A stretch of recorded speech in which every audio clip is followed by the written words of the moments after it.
നമസ്കാരം, മലയാളി വാർത്തയിലേക്ക് സ്വാഗതം.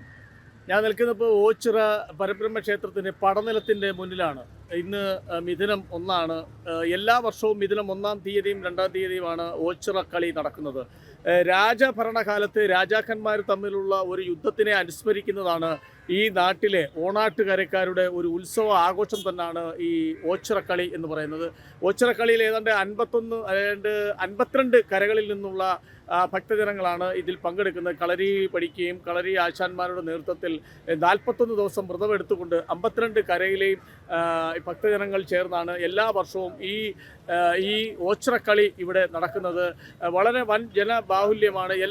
ഈ ഓച്ചിറ പരബ്രഹ്മ ക്ഷേത്രങ്ങൾ മറ്റുള്ള ക്ഷേത്രങ്ങളിൽ നിന്നും വ്യത്യസ്തമായ ഒരു ക്ഷേത്രം ആചാരങ്ങൾ നിലനിൽക്കുന്നതാണ്. ഇവിടുത്തെ പ്രസാദം തന്നെ മറ്റുള്ള ക്ഷേത്രങ്ങളിൽ സിന്ദൂരമോ അല്ലെങ്കിൽ ചന്ദനമോ അല്ലാതെ കളിമണ്ണും ചെളിയും ഒക്കെയാണ് ഇവിടുത്തെ പ്രസാദമായിട്ട് നൽകുന്നത്. അതേപോലെ തന്നെയാണ് പല ആചാരങ്ങളുടെ ഭാഗമായിട്ട് ക്ഷേത്രവിശ്വാസികൾക്ക് എന്ത് മനുഷ്യരൂപത്തിൻ്റെ പല അവയവങ്ങൾക്കും പല ശാരീരിക അസ്വസ്ഥതകളുണ്ടെങ്കിൽ അംഗവൈകല്യമുണ്ടെങ്കിൽ അതിനൊക്കെ ഒരു നേർച്ചയായിട്ട് ഇതിനിവിടെ സമർപ്പിക്കാവുന്നതാണ്. അത്തരത്തിൽ ആയിരക്കണക്കിന് ആൾക്കാരാണ് ഈ 2 ദിവസം ഇന്നും നാളെയുമായിട്ട് നടക്കുന്ന ഈ ഓച്ചിറക്കളിയിൽ പങ്കെടുക്കാനായിട്ട് ഇവിടെ എത്തുന്നത്.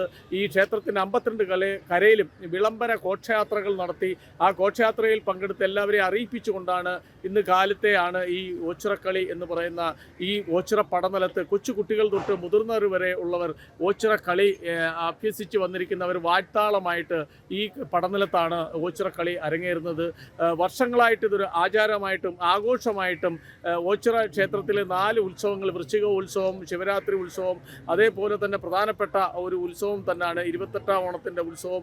അതേപോലെ ഒരു പ്രത്യേകിച്ച് ഉള്ള ഒരു ആഘോഷം തന്നെയാണ് ഓച്ചിറക്കളിയായിട്ട് അറിയപ്പെടുന്നത്. കേരളത്തിൽ തന്നെ മറ്റുള്ള ക്ഷേത്രങ്ങളിലൊന്നും ഇത്തരത്തിൽ കളരി അഭ്യാസങ്ങൾ വായ്ത്താരിയായിട്ട് പറഞ്ഞുകൊണ്ട് അഭ്യസിച്ചുകൊണ്ടും അത്തരത്തിലൊരു ആചാരം അനുഷ്ഠിക്കുക വളരെ അപൂർവം ക്ഷേത്രങ്ങളിലൊന്നാണ് ഓച്ചിറ പരബ്രഹ്മ ക്ഷേത്രത്തിലെ എൻ്റെ പിറകിൽ കാണുന്ന പടനിലത്താണ് ഇത്തരം ഓച്ചിറ കളികൾ നടക്കുന്നത്. എന്തായാലും നാളെ കൂടെ ആകുമ്പോഴത്തേക്ക് അവസാനിക്കും. ആയിരക്കണക്കിന് ഭക്തജനങ്ങളും വിശ്വാസികളുമാണ് ഈ ഓച്ചിറ പടനിലത്തേക്ക് എത്തിച്ചേരുന്നതും കാലത്തെ തൊട്ട് തുടങ്ങുന്ന ഈ ഓച്ചിറ കളി കാണാനുമായിട്ട് എത്തുന്നത്. വളരെ അതിശയോക്തിയുള്ള ഒരു കാര്യം തന്നെയാണ്. വളരെ വിശ്വാസമുള്ള ഹിന്ദു മത വിശ്വാസികൾക്കെല്ലാം വളരെ പ്രാധാന്യമുള്ള ഒരു ക്ഷേത്രം കൂടിയാണ് ഓച്ചിറ പരബ്രഹ്മ ക്ഷേത്രം. എവിടെ തീർത്ഥയാത്ര പോയാലും ആ തീർത്ഥയാത്രയുടെ ഒരു സ്ഥലമായിട്ട് ഒരു ക്ഷേത്രം ഓച്ചിറ ക്ഷേത്രമായിട്ടാണ് കാണുന്നത്. വലിയ ക്ഷേത്രങ്ങൾ, വലിയ ക്ഷേത്ര ക്ഷേത്രങ്ങളോ ഇല്ലാതെ ഒരു ആൽത്തറയിലുള്ള 2 ആചാരങ്ങളാണ് ഇവിടെ നടക്കുന്നത്. എന്തായാലും ഇവിടുത്തെ ഈ കളിയുടെ ആചാരങ്ങളെക്കുറിച്ചും കളിയിൽ പങ്കെടുക്കുന്നവരെക്കും ആശാന്മാരടുത്തുമൊക്കെ നമുക്ക് ചോദിച്ചറിയാം. എന്താണ് ഇതിൻ്റെ പ്രത്യേകതകൾ, എന്താണ് ഇതുകൊണ്ട് ഉദ്ദേശിക്കുന്നതെന്നുമൊക്കെ നമുക്ക് കളി ആശാന്മാരുടെയും ഭക്തജനങ്ങളടുത്തൊക്കെയുള്ള അവരുടെ അറിവിലേക്ക് നമുക്ക് പങ്കുവെക്കാം. അവരെന്താണ് പറയുന്നത് നമുക്ക് കേൾക്കാം. 74 വയസ്സ് 4 വയസ്സ് തുടങ്ങിയ കളി. ഇന്ന് 70 വയസ്സുണ്ട് എനിക്ക്. ഈ 70 വയസ്സിൽ ഇപ്പോഴും എൻ്റെ കൊച്ചു കുഞ്ഞുങ്ങളെ പഠിപ്പിക്കാൻ ഇവിടെ കൊണ്ടുവരുന്നുണ്ട്. അന്നത്തെ കാലഘട്ടം എന്ന് പറഞ്ഞാൽ ഇവിടുത്തെ മൂല്യം ഉദ്ദേശിച്ചല്ല. കയ്യിൽ നിന്ന് കാശി ഇടവാക്കി കുഞ്ഞുങ്ങളെ കൊണ്ടുവന്ന് ഇതേപോലുള്ള കൊച്ചു കുഞ്ഞുങ്ങളെ കളരി പഠിപ്പിച്ച് വാഴ്ത്താളവാ ഇവിടെ. അല്ലാതെ കളരിയൊന്നും ഇവിടെ. കളരിപ്പേറ്റായിട്ടൊന്നും ഇവിടെ പറ്റത്തില്ല. എത്ര കരയെന്നാണ് വരുന്നത്? പടിഞ്ഞാറക്കരയെന്ന 7ാം കരയാ. 52 പടിഞ്ഞാറക്കര 7ാം കരയാ. 7ാം കരയാ. എത്ര ദിവസത്തെ വ്രതം എടുക്കുന്നത്? എന്റെ 1 മാസത്തെ വ്രതമാണ്. 41 ദിവസം. ഓ കറക്റ്റ് 1 മാസമുണ്ട്. 1 മാസം 15 ദിവസമുണ്ട്. 45 ദിവസമുണ്ട്. ഈ വ്രതം നിന്ന് ആ കുഞ്ഞുങ്ങളെ പഠിപ്പിച്ചു കൊണ്ടുവരിക എന്ന് പറയുമ്പോൾ ഇന്നത്തെ വേദന ഒന്നും ഇവിടെ അങ്ങനെ തരുന്നില്ല. ആ വേദന ഞങ്ങൾക്ക് കിട്ടുന്നതുമില്ല. ഈ കുഞ്ഞുങ്ങൾ സോഡ മേടിച്ച് കുടിക്കാനുള്ള പൈസ അവിടെ തന്നില്ല. സോഡ അവർക്ക് സോഡ സമയത്ത് പോകണമല്ലോ, അതില്ലാതെ പോയാലും ചെയ്യും. ഓച്ചിറയിലെ 4 ഉത്സവങ്ങളിലെ ഒരു ഉത്സവം കൂടിയാണ് ഈ ഓച്ചിറക്കളി. ഇതാണ് പ്രധാനപ്പെട്ട ഉത്സവം. ഏറ്റവും പ്രധാനപ്പെട്ട ഉത്സവം എന്ന് പറഞ്ഞാൽ ദേശീയ പദ്ധതിയുള്ള ഏറ്റവും പ്രധാനപ്പെട്ട ഉത്സവം ഇതാണ്.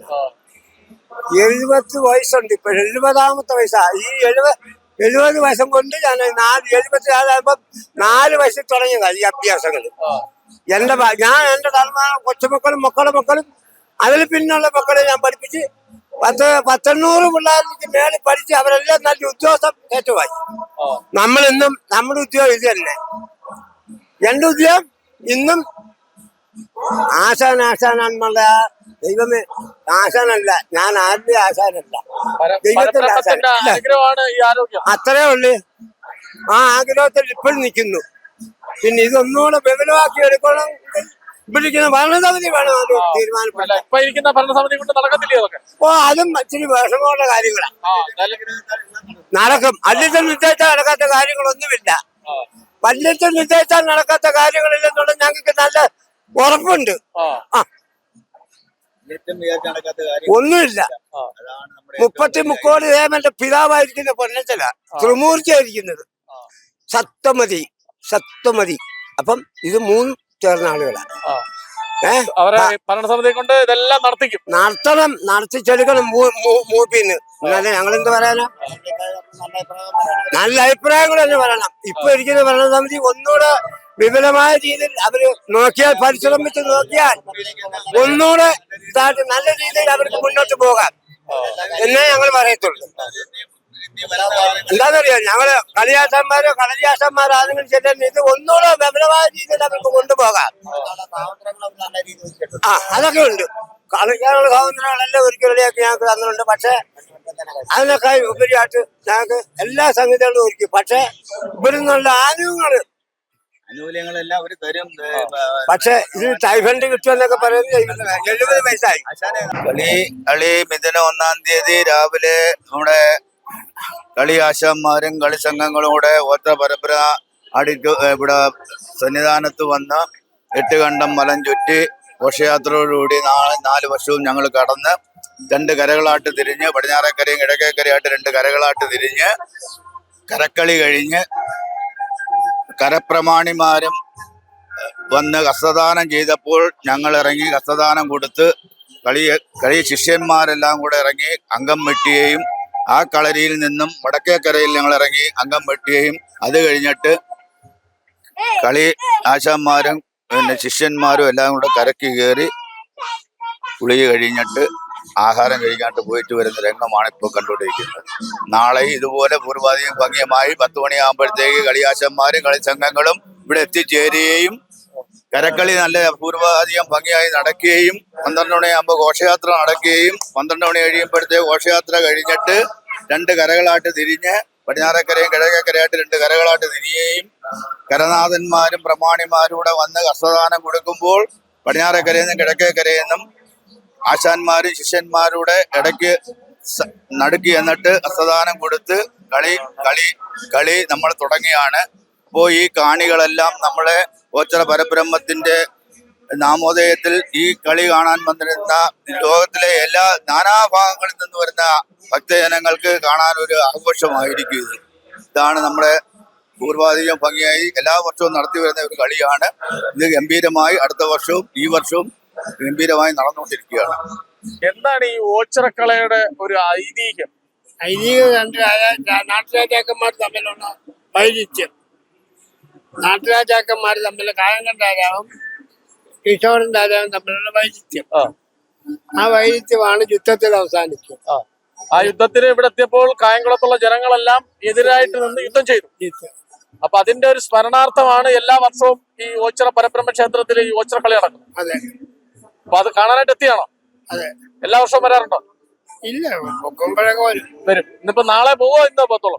ഞാൻ ദിവസം വന്നു പോകുന്നതാണ്. 2 ദിവസം എല്ലാ ദിവസവും വന്നു പോകുന്നതാണ്. എല്ലാ വർഷവും വന്നു പോകുന്നു. നിത്യകർണസേന. എന്താണ് ഓച്ചിറ അമ്പലത്തിൽ വന്നേണോ? എല്ലാ പ്രാവശ്യവും വരാറുണ്ടോ? മിക്കവാറും. ഓച്ചിറ കളിയായിട്ട് പ്രത്യേകിച്ച് വന്നേണോ? എന്താണ് ഇവിടുത്തെ കുറിച്ച് ഐതിഹ്യത്തെ കുറിച്ച് അറിയാവുന്നത്? അവിടെ അമ്പലം ഇല്ല. പിന്നെ ഒരു ആൽത്തറയല്ല അച്ഛൻ ഇരിക്കുന്നത്. പിന്നെ കാക്കത്തീട്ടോ കോഴിത്തീട്ടോ പിന്നെ കൊക്കിന്റെ തീട്ടോ എല്ലാം കൊള്ളും. എത്ര കാറ്റും മഴയും വന്നാലും വിളക്കണയത്തില്ല. അച്ഛന്റെ വിളക്കണയത്തില്ല. ഈ മണ്ണ് വാരി തിന്നാലും നമ്മുടെ രോഗം അങ്ങ് മാറും. അപ്പൊ ഇവിടെ പ്രസാദമായിട്ട് കൊടുക്കുന്നത് ചെളിയാണല്ലോ. ആ അതെ. പിന്നെ ഈ മണ്ണായാലും മതി, നമ്മള് നിൽക്കുന്ന മണ്ണെടുത്ത് നെറ്റിക്ക് ഇട്ടാലും മതി. നമ്മുടെ അസുഖങ്ങളൊക്കെ ആ ഒരു മനസ്സിന് ആശ്വാസം കിട്ടും, ആശ്വാസം കിട്ടും. നമ്മള് വാരിക്കോരി അച്ഛനെ വിളിച്ചാൽ അച്ഛൻ നമുക്കുണ്ട്. ഈ ക്ഷേത്രത്തിൽ വന്നിട്ട് അന്നദാനം ഉണ്ടെങ്കിൽ അത് കഴിച്ചിട്ട് വേണം പോകാൻ. ആ പോകാൻ കഞ്ഞി കഴിക്കാതെ പോയി കഴിഞ്ഞാൽ അതിന്റെ ദോഷം നമുക്ക് കിട്ടും. അതിന്റേതായ ദോഷം ഉണ്ടാവും. അതേപോലെ കുളിക്കണമെന്നില്ല, നനയ്ക്കണമെന്നില്ല. ഇറച്ചോ മീന് എന്തും നമുക്ക് കൂട്ടാം. അത് കഴിച്ചോണ്ട് ഇവിടെ വന്ന് അച്ഛനെ കൈയെടുത്ത് തൊഴാതെ പോയാൽ അച്ഛൻ തെള്ളിയിടും. അങ്ങനെ വിശ്വാസം, അറിയാവുന്ന വിശ്വാസം. അങ്ങനെ അനുഭവം ഞങ്ങളുടെ നാട്ടിലുള്ള ഒരുത്തിന് പലർക്കും അനുഭവം വന്നിട്ടുണ്ട്. തൊഴാത്തവർക്ക് അതിന്റെ അനുഭവം കിട്ടിയിട്ടുമുണ്ട്. അവിടെ വണ്ടി അപകടത്തിലൊക്കെ വന്നിട്ടുമുണ്ട്. അങ്ങനെ നിന്ദിക്കാൻ പാടില്ലെന്ന്.